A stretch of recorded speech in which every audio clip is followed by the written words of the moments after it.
Kakashi. During the fierce battle at the Hidden Leaf Village, while Naruto was diligently training at Mount Myōboku, Pain launched an attack on the village to capture the Nine Tails within him. Pain's 6 paths were split into 2 groups, one openly causing chaos to draw attention, while the other secretly searched for Naruto's whereabouts. With his sharp instincts honed through years of combat, Kakashi quickly realized this strategy and decided to track down the hidden group. He confronted the Deva Path, the strongest among the 6 paths of pain. As one of the elite ninjas of the Hidden Leaf, Kakashi tried to use a strategy of relentless pressure to find an opening to finish the Deva Path with his signature Chidori attack. However, he couldn't get close enough because the Shinra Tensei technique repelled all his efforts.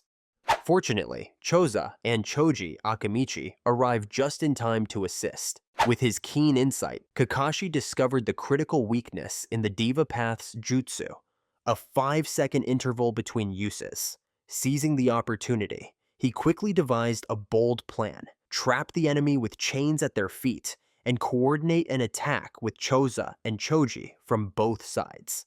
When Shinra Tensei repelled them, the two quickly grabbed the chains to restrain the enemy, giving Kakashi the chance to strike with Chidori.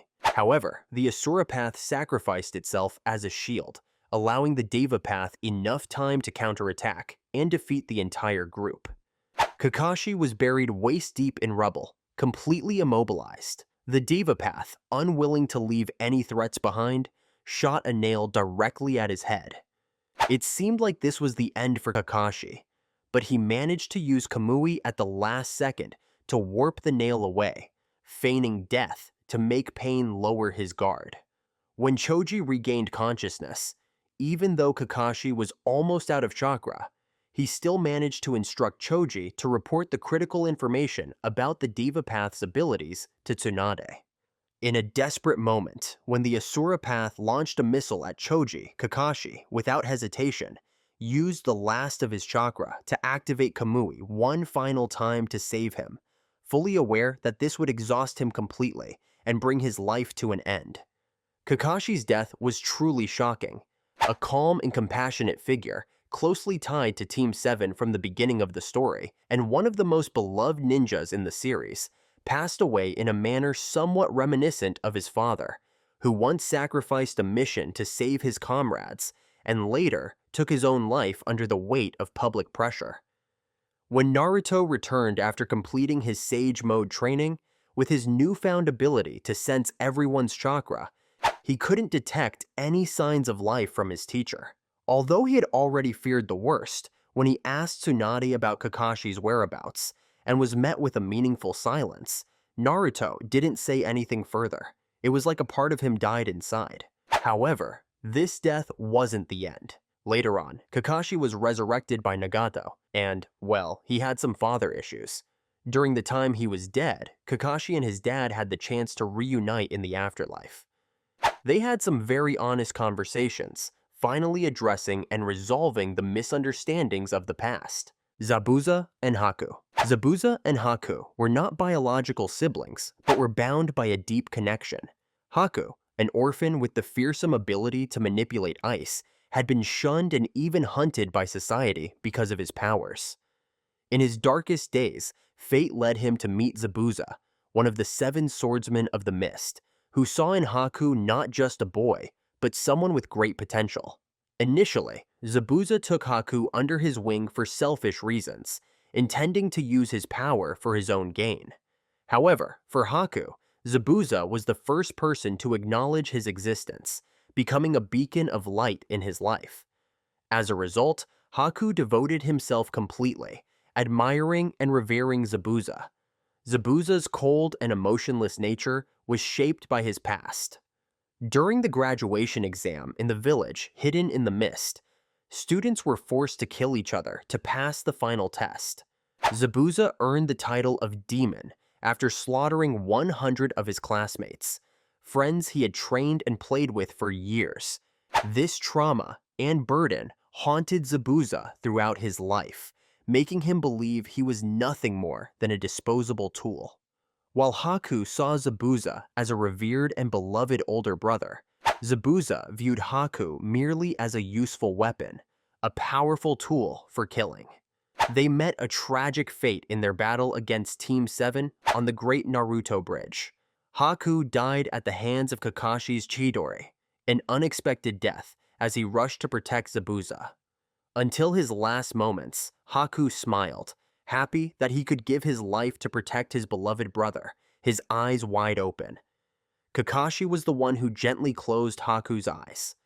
At first, Zabuza showed no emotion over Haku's death, boldly declaring that Haku was just a tool and not worth mourning. His human feelings were buried deep inside, but they eventually came out through Naruto's words. When Gato appeared and insulted Haku's body, Zabuza's anger erupted. Despite his severe injuries, he used his remaining strength to push through the crowd and kill Gato, the one who had used and betrayed them. Before his last breath, Zabuza's only wish was to lie beside Haku. He believed that the pure Haku would go to heaven while he would descend to hell for the crimes he had committed, and they would never meet again in the afterlife. So, his only desire was to die next to Haku. Even though Haku had sacrificed himself to save him, Zabuza ultimately died from the numerous wounds inflicted by Gato's subordinates. They were buried side by side. They were buried together, and there was no heaven or hell. They were later revived through Edo Tensei during the Fourth Ninja World War. There, Kakashi said that their deaths were something he wanted to protect. Next, Itachi. Itachi Uchiha is one of the most complex characters in the Naruto world, and his death is quite controversial. We should note that Itachi technically died twice in Naruto. The first time was after his intense battle with his brother Sasuke, and the second was when his soul truly passed on after being resurrected by Kabuto using Edo Tensei. Well, with that explanation of mine, many characters could be said to have died twice. Now, let's talk about the first time he died, during the battle between the Uchiha brothers. Sasuke attacked Itachi with all his might, but Itachi was able to dodge most of his attacks. In a desperate attempt to defeat his brother, Sasuke released Orochimaru, who had always sought to take over his body. Itachi not only stopped Orochimaru, but also removed the cursed seal from Sasuke, something his brother had received during the Forest of Death in the second stage of the Chunin exams. As the battle ended, in the moment Sasuke thought he would lose his eyes to Itachi, coughing up blood from his illness, unexpectedly poked Sasuke's forehead, a familiar gesture of affection from their childhood. This act wasn't just a memory, but also Itachi's way of implanting Amaterasu into Sasuke's eyes. With his final breath, Itachi smiled, apologized to his brother, and passed away. How do you feel about this moment? Up until that point, Itachi was still seen as a villain, a powerful one who had wiped out his entire clan, abandoned the Leaf Village, joined a criminal organization, and inflicted mental torment on Sasuke, fueling his brother's immense hatred. So, this death, especially with Itachi not taking Sasuke's eyes, left the audience more shocked and confused than sympathetic. The grief only set in later when Obito revealed Itachi's true intentions. Everything Itachi did was ultimately to protect the honor of his clan, the Leaf Village, and his younger brother. He chose to bear the weight of it all alone, turning his back on the entire ninja world, and from the very beginning, he had accepted that he would die at the hands of his brother. Much later, during the Fourth Great Ninja War, when he was summoned by Kabuto's Edo Tensei, Itachi found a way to break free from the jutsu. He confessed and apologized to his brother. Itachi had never been free to live according to his heart's desires. For the first time, Itachi chose not to carry everything alone anymore. He decided to embrace his emotions and share the responsibility of achieving peace with Naruto and the other ninjas. If you notice, the act of tapping Sasuke's forehead was Itachi's love language, a gesture that both expressed affection and kept Sasuke at a distance. However, before his second death, Itachi pressed his forehead against Sasuke's, closing the gap completely. This showed absolute equality and closeness. No matter what choices Sasuke made, Itachi would always love him unconditionally. In the end, Itachi was finally able to open his heart to his brother, achieved peace of mind, and was able to leave without any regrets. What do you think about this death? With everything he did, do you see Itachi as a hero or a villain? I'll leave room for your personal opinions in the comment section. I'm genuinely curious to hear what you all think. Jiraiya. Jiraiya was a powerful ninja. He was the teacher of three key characters in the story: Nagato, Minato, and Naruto. Jiraiya's death was one of the most heartbreaking and significant moments in Naruto, a tragedy that reshaped the entire story. It all started when he was assigned to investigate the mysterious criminal organization Akatsuki, who were hunting the tailed beasts. He faced Pain, who possessed the Rinnegan, one of the most powerful eyes in the ninja world. The power of the Rinnegan allowed Pain to create multiple bodies with different abilities, known as the Six Paths of Pain, which could coordinate attacks in a deadly and synchronized manner. Despite this, Jiraiya, with his experience and strength, discovered many things about Pain's abilities and even managed to seriously injure some of the bodies. However, Pain's special abilities, such as the power to absorb jutsu and summon giant monsters, overwhelmed him. What's notable is that the one who ended Jiraiya's life was Nagato, his former student and the true leader of Akatsuki. Jiraiya's abilities in this battle were incredible, as he managed to defeat 3 of the 6 paths of Pain without any prior information about his opponent. When he uncovered the secret of the 6 paths of Pain, it was also when he received fatal blows. However, with his last breath, he was able to send a secret message to the Hidden Leaf Village about Pain. In reality, Jiraiya had the chance to retreat and survive, but he chose to stay behind to gather more information about Pain. Jiraiya believed that this was crucial to protect the Hidden Leaf Village and to help Naruto in the future, and the cost of that was his life. In his final moments, Jiraiya reflected on his life and the failures he had experienced. He never won Tsunade's heart. He couldn't stop Orochimaru from leaving the Hidden Leaf. He failed to protect his teacher, Hiruzen Sarutobi, and his student, Minato Namikaze. He thought his death was meaningless until he remembered Minato's compliment about his book and how Minato named his son after the main character in that book. At that moment, Jiraiya realized that he was the one who named Naruto, and that Naruto was the child of the prophecy. And he died with a smile, accepting his death with great honor. Minato and Kushina. The story of Minato and Kushina's death is one of the most tragic and emotional moments in the Naruto series. As exceptional ninjas of the Hidden Leaf Village, they sacrificed their lives on a fateful night to protect the village and their newborn son, Naruto. It all started when Obito Uchiha, who was hiding under the identity of Madara Uchiha, attacked the Hidden Leaf Village and released the Nine Tails. This was a chakra beast with terrifying destructive power sealed inside Kushina's body. Obito chose the day Kushina gave birth to Naruto to strike, as her body was extremely weak at that time. As you know, when a Jinchuriki loses the Nine Tails, they die. It was her fate to die. However, she didn't die that way.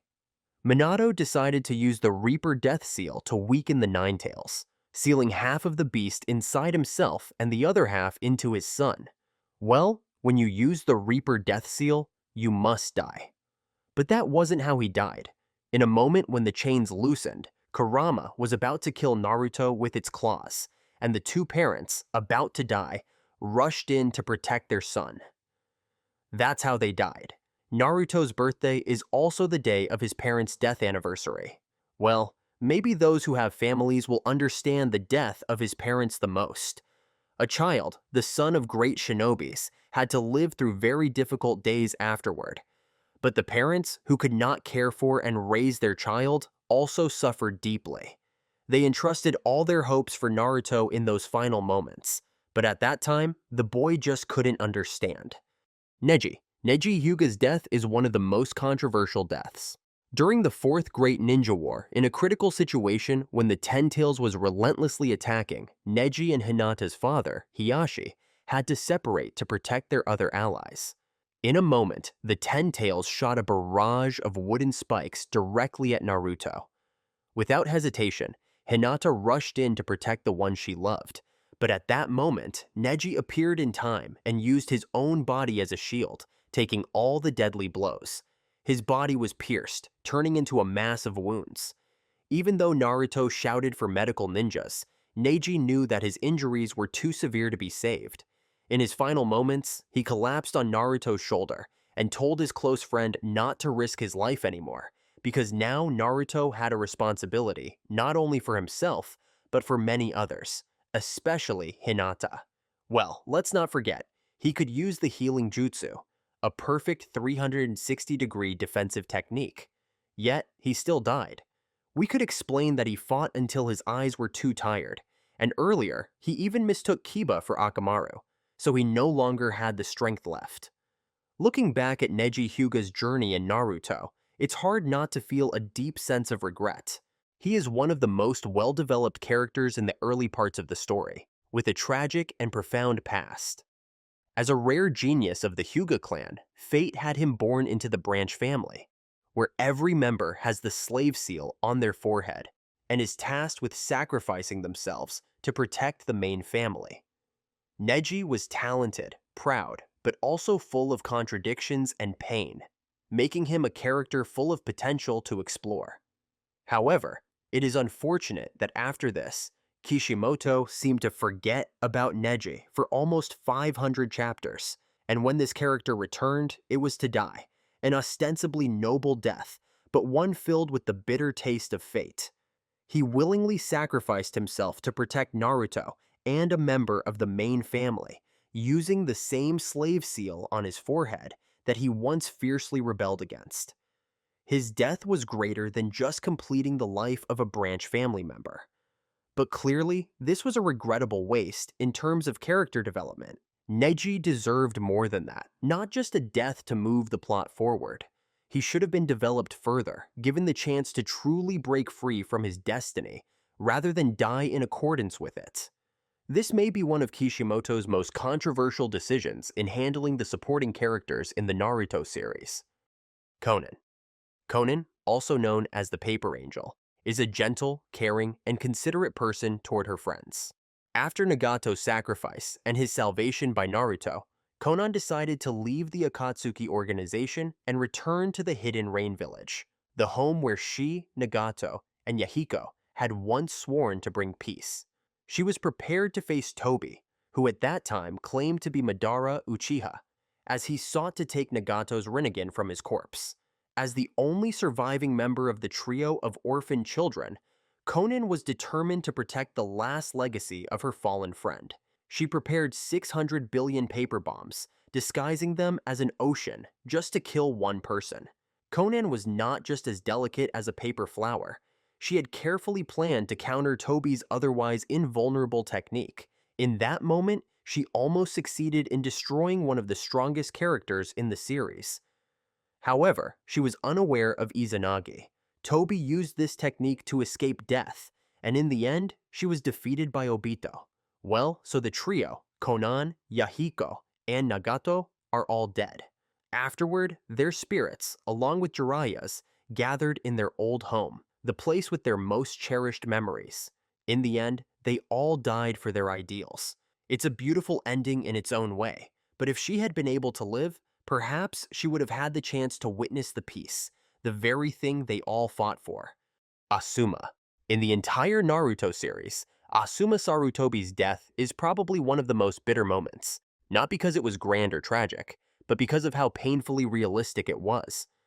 Unlike deaths that were foreshadowed, like that of the third Hokage, who left in his own way after a great battle, Asuma passed away suddenly during a simple reconnaissance mission. What makes Asuma's death particularly heartbreaking is what he left behind. He was still so young, with a promising future ahead of him, an unborn child in Kurenai's womb, and beloved students who saw him as a father figure and an uncle. And not to mention his career, as he was the son of the third Hokage and one of the 12 guardian ninjas. The way Kishimoto wrote Asuma's death most accurately reflects the ninja world. Not everyone gets a grand or meaningful death. Sometimes, death comes suddenly and senselessly, just like how real life unfolds every day. It's too real, and reality is harsh. And perhaps that is why it touches the hearts of readers so deeply. The scenes after Asuma's death only intensify the sorrow. The scene of Shikamaru standing on the rooftop, saying that the cigarette smoke stings his eyes, or the moment he finally breaks down and cries during a game of shogi with his father. These small details carry so much emotion, and even more so, the idea that a child has to grow up without a father seems to have become a curse of the Hidden Leaf Village, a tragic cycle that is not easily broken. Sasuke, Itachi's painful truth.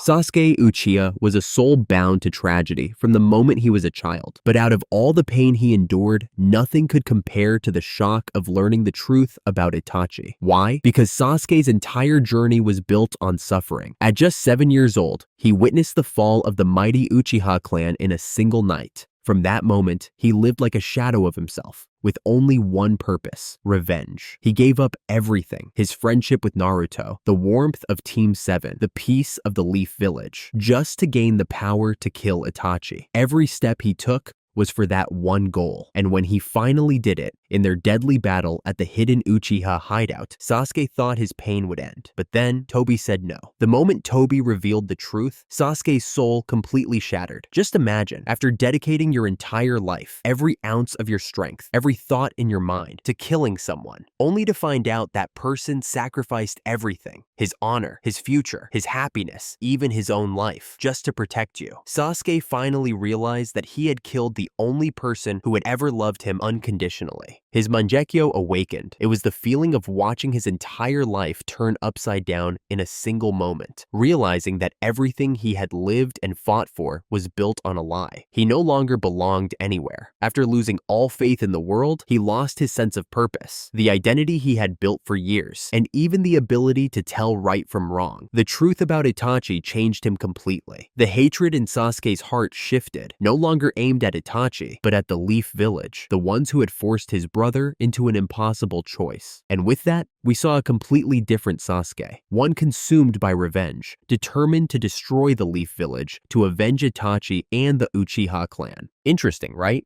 Here, we don't just watch anime, we live every character, every story, every emotion. Don't miss out on exclusive content and fresh takes you won't find anywhere else. Hit that subscribe button now and become part of the most passionate and creative anime community out there. Thanks for the support. This journey wouldn't be the same without you. Next, Itachi, Heartbreak Sacrifice.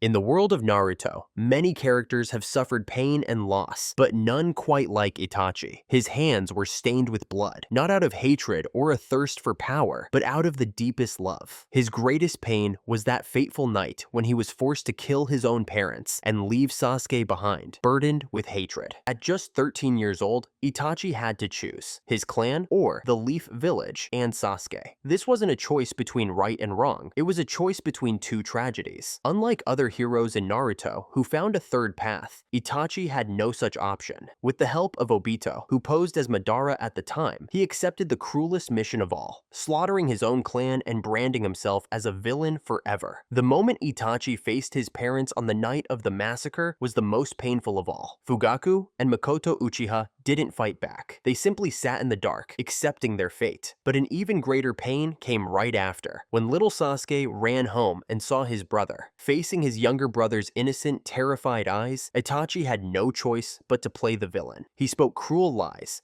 pretending to be the monster Sasuke needed to hate, and the moment he turned away, he cried. Itachi accepted an early death, keeping himself alive just long enough to fulfill his final mission: to die by Sasuke's hands, giving his brother the strength and honor to rebuild the Uchiha name. When he collapsed in their final battle, with a faint smile on his lips, it was not defeat, it was freedom for a soul that had endured too much. Jiraiya, Nagato's betrayal pain. Jiraiya, the cheerful old man with a big smile and a bit of a pervy streak. To many, he seemed funny, even carefree, but beneath that light-hearted exterior was a warrior who had seen the depths of hatred and loss. Of all the pain he had endured, Nothing hurt more than realizing that Nagato, the child he had placed all his faith in as the child of prophecy, had become the bringer of destruction known as pain. What made Jiraiya believe in Nagato so deeply was the legendary Rinnegan, the eyes of the Sage of Six Paths, the man who had once brought peace to the ninja world. And it wasn't just that. The prophecy from the great Toad Sage spoke of a child who would bring great change to the world. Jiraiya was convinced that Nagato was that child, the chosen one, the hope for a brighter future. Jiraiya trusted and loved that boy like his own son, placing in him the hopes of an entire generation exhausted by war. When he left the Rain Village, he did so with a smile, believing he had planted the seed for world peace. But the student he once guided now wanted to bring suffering to the entire ninja world, creating an endless cycle of hatred. Worse yet, he was willing to kill the very teacher who had given him everything. But in the end, it was okay. Jiraiya finally realized that his true student, the child of prophecy, was Naruto. Minato and Kushina, final moments. Behind the glory of the legendary Hokage and his strong-willed wife was a pain too deep for words. The heartbreak of saying goodbye to their son just moments after he was born. They died knowing that their precious child would grow up alone, without the warmth and love of his parents. On the night of October 10th, it should have been the happiest moment of their lives, the birth of Naruto, the symbol of their love. But Obito Uchiha, hiding behind the mask of Tobi, infiltrated the heavily guarded birthing chamber. He slaughtered the Anbu, killed Buwaka, the wife of the third Hokage, kidnapped newborn Naruto, and ripped the Nine Tails from Kushina's weakened body. After temporarily defeating Obito and saving Naruto, Minato was faced with a cruel reality. Kurama was attacking the village, and Kushina was growing weaker by the second. In their final moments, these parents threw themselves in front of Kurama's deadly claws to protect their son. With only seconds left, they spoke their last words, pouring all their love and wishes into Naruto. The things they said, simple lessons that parents usually teach their children over the years, had to be rushed into just a few fleeting moments. They didn't just lose their lives, they lost the chance to be parents, to see their son take his first steps, say his first word, or start his first day at the Ninja Academy. And they died knowing that Naruto's life would not be easy. Gaara, shattered innocence. Gaara was born into loneliness. He lost his mother the moment he came into this world, never getting the chance to feel a mother's love. But that was just the beginning. Carrying the one-tailed beast, Shukaku, inside him meant he could never sleep, never rest, always living in fear that the monster would take over his mind. The villagers of the sand saw him as something to fear, something to hate, and his own father. Instead of love, all he saw in Gaara was a failed experiment, a weapon that needed to be discarded. Sounds tragic, right? But the worst was yet to come. In all that darkness, there was one tiny light. Yashimaru, his mother's younger brother, the only person who treated him with kindness, the one who taught him about pain, about love. For a 6-year-old child who had never been held, Yashimaru was everything. The last hope that maybe, just maybe, he was worthy of love. And Gaara clung to that hope like a drowning child reaching for a lifeline. But then came that night. A masked ninja attacked Gaara, and in self-defense, he used his sand to fight back. But when he unmasked his attacker, he saw the last person he ever expected, Yashimaru. That moment was one of the most painful in his life. Imagine being 6 years old and realizing that the only person you ever trusted was the one sent to kill you. And then, Yashimaru said the cruelest words a child could ever hear. I never loved you. Your mother never loved you. She died cursing this village, cursing you. In that moment, any belief Gaara had in love shattered completely. He carved the word love into his forehead, not as a symbol of hope, but as a declaration. From that moment on, he would only love himself, no one else. He believed that the only way to prove his existence was through killing, that only by making others bleed could he feel alive. Compared to the pain of other characters in Naruto, Gaara's suffering was unique because it came too soon. Perhaps the only small comfort is that years later, when the 4th Kazekage was revived by Edo Tensei, he revealed the truth. Karura did love Gaara. The curse Yashimaru spoke of was a lie, but that truth came far too late. It couldn't erase 15 years of believing he was never meant to be loved. Tsunade, loss of Dan. In the Naruto universe, where pain is an unavoidable part of a ninja's life, Tsunade's suffering still stands out, deep, cruel, and relentless. She lost everyone she loved: her grandfather, Hashirama, her uncle Tobirama, her little brother Nawaki, and finally, the most painful of all, her lover, Dan Kato. The worst part? She had to watch him die in her arms, completely helpless, even though she was a medical ninja. Before all this tragedy, Tsunade was full of hope and love. Even growing up during the Shinobi Wars, she still believed in a brighter future through Nawaki, her sweet little brother who dreamed of becoming Hokage. On his 12th birthday, Tsunade gave him the first Hokage's crystal necklace as a blessing for his dream. But just one day later, Nawaki was dead. That should have been enough to break anyone. But Tsunade still found hope through Dan Kato, a talented jonin with a dream of becoming Hokage, not for power, but to protect those he loved. She put all her trust, all her hope into this love. She even gave him the same crystal necklace, as if wishing for his dream to come true. And then, on a battlefield mission, Dan was gravely wounded. Tsunade did everything she could to save him, but the injury was too severe. The blood kept pouring out, no matter how hard she tried, no matter how many medical jutsu she used. Dan's death shattered her faith in medical ninjutsu, in the purpose of being a ninja, in life itself. How could she believe in the dream of Hokage when it had taken both her little brother and the man she loved? How could she take pride in her healing skills when they failed her in the moment that mattered most? The weight of that loss crushed her. She left the Leaf Village, became a wanderer, drowning herself in alcohol and gambling. Worst of all, she developed hemophobia, the fear of blood, something unimaginable for a medical ninja. While many other characters in Naruto dealt with pain by seeking power or revenge, Tsunade chose to run, to punish herself. It took 20 years, and the arrival of Naruto, a boy whose burning Hokage dream reminded her of Nawaki and Dan, for Tsunade to finally find her way back. Shikamaru, Asuma's final farewell. Shikamaru's tragedy came later than most, but it was just as painful. The moment Asuma Sarutobi, his mentor, his father figure, his shogi partner, took his final breath right in front of him after the battle with Hiden of the Akatsuki. Not all pain comes from losing blood relatives. Sometimes, the bonds we build over time, through quiet moments and shared experiences, are the ones that break us the most when they're gone. Asuma was one of the few people who could pull Shikamaru out of his laziness, one shogi match at a time. While Shikaku, Shikamaru's biological father, was an important figure in his life, it was Asuma who was there every day, pushing him to step out of his comfort zone. Every time Shikamaru sighed, "What a drag," Asuma would just smile knowingly. Their bond didn't need words. It was something deeper. Asuma's death was heartbreaking. Team 10 faced Hidan and Kakuzu of the Akatsuki in a completely one-sided battle. For the first time, Shikamaru, the genius strategist, felt utterly powerless against two immortals. That's just the way of a ninja. Life and death come and go. Nothing lasts forever. But Asuma's death wasn't meaningless. After losing his mentor, we saw a completely different Shikamaru, determined, focused, ready to take on Hidan alone. He stopped avoiding responsibility. He stopped seeing everything as a drag. Instead, he planned, he fought, and he honored his sensei's memory. That was the moment Shikamaru truly understood what Asuma meant by the will of fire. No longer just a strategist, he became the Hokage's right-hand man, the one who would guide and protect the next generation. Sasori, lonely grief.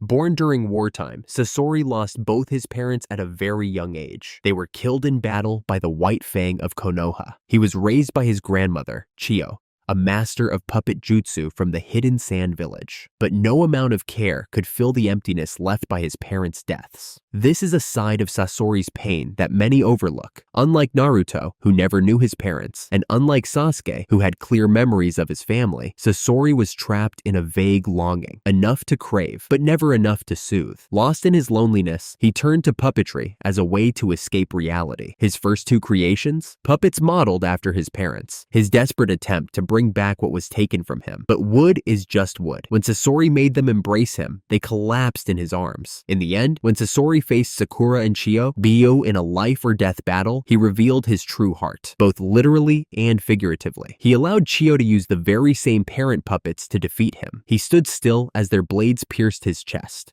the only part of his body that was still human. In that moment, Sasori was finally embraced by his parents, even if it was in a deadly embrace. He chose to die in his own illusion. Honestly, if he had known about the infinite Tsukuyomi plan, I swear he would have gone all in. Madara, Izuna's death. The Warring States period, before the hidden villages were founded, was a brutal era where children were forced to take up weapons and die on the battlefield like disposable pawns. There was once a young Madara who fought alongside his brothers, only to watch them fall one by one. In those dark days, Izuna was the only one left. Madara had only Izuna, and he swore to protect his last remaining brother. He loved Izuna even more than Itachi loved Sasuke. The two fought side by side, the strongest warriors of the Uchiha clan. They awakened the Mangekyo Sharingan together, becoming some of the most feared fighters on the battlefield. And then came the fateful moment. Izuna faced Tobirama Senju, the younger brother of Hashirama, and one of the most skilled shinobi of their time. With his unmatched speed and space-time jutsu, Tobirama broke through Izuna's defenses and landed a fatal blow. In the end, Izuna died. But in his final moments, he did something extraordinary. He willingly gave his Mangekyo Sharingan to Madara, so his power wouldn't die with him, so his brother could continue protecting the Uchiha. Izuna's death wasn't just a personal tragedy. It was the first domino in a chain of fate. It set everything in motion. Madara faking his death, manipulating Obito, founding the Akatsuki, and ultimately triggering the Fourth Great Ninja War. All of it just to create the infinite Tsukuyomi, a world where loss and suffering no longer existed. Obito, Rin's death. Obito was once a bright, kind-hearted boy who dreamed of becoming Hokage. What turned a pure soul into a masked, ruthless man? Love. Obito always competed with the genius Kakashi, not out of hatred, but because he wanted Rin to notice him. During the mission at Canopy Bridge, Obito sacrificed himself, crushed under a boulder, to save his teammates. In his final moments, he gifted his Sharingan to Kakashi, asking him to protect Rin. It was an act of rare selflessness, proving how deeply he loved her, enough to entrust her happiness to someone else. And then, after being saved and healed by Madara, he saw it. Rin, the girl he loved in silence, throwing herself into Kakashi's Chidori. Blood splattered. Her eyes slowly closed. She died right in front of him, by the hands of the very friend he trusted to protect her, and he could do nothing. Losing Rin shattered Obito in a way no one could have imagined. His Mangekyo Sharingan awakened in a storm of tears and blood, and in his grief-fueled rage, he slaughtered every hidden mist ninja around him. Obito completely lost faith in the real world. He returned to Madara's cave and accepted the Moon Eye Plan, a dream world where there was no pain, no loss, where Rin was still alive. Most of the tragedies in Naruto can be traced back to that moment when Obito gave up on reality. The death of Minato and Kushina, the Nine Tails attack on the Leaf, the Uchiha massacre, and finally, the Fourth Great Ninja War. Akatsuki, Pain, Madara, they were all just pieces of a plan that started from the shattered heart of one boy. Naruto, Jiraiya's death. Ever since he was a lonely child shunned by the Leaf Village, Naruto had always been searching for something missing in his life, a family. And the person who gave him that feeling of family was Jiraiya. When Jiraiya died, it was the second time Naruto lost someone he saw as family, except this time, he was old enough to truly understand the pain. The moment Tsunade said, "Jiraiya died in battle," Naruto's world stopped. There was no explosive reaction, no yelling like we usually see from him. The pain was so deep that it left Naruto, normally loud and outspoken, completely silent. Compared to all the other losses Naruto faced, losing Jiraiya was different. It happened at a time when Naruto was mature enough to understand just how much their bond meant, and just how much he had lost. Moreover, Naruto's bond with Jiraiya was special, because it wasn't just a simple student-teacher relationship. Jiraiya was his mentor, his godfather, a father figure, and the one who truly believed Naruto would be the savior of the ninja world. Losing Jiraiya wasn't just losing a teacher, it was losing an entire emotional support system, something Naruto had never really had before. Sakura, helpless sorrow. Sakura's pain is different from others in Naruto. While many characters suffer from losing loved ones, her greatest pain is the crushing helplessness of being unable to save someone she loves from the darkness. After Sasuke left the village, Sakura swore to change. She no longer wanted to be the weak girl who needed protection. She wanted to stand alongside Naruto and bring Sasuke back. But no matter how strong you become, you can't save someone who refuses to be saved. She couldn't do anything. She was so desperate that she clenched her teeth and screamed, begging him to stop, to turn back before it was too late. And Sasuke's response? He trapped her in a genjutsu, forcing her to watch as he drove a blade straight through her heart.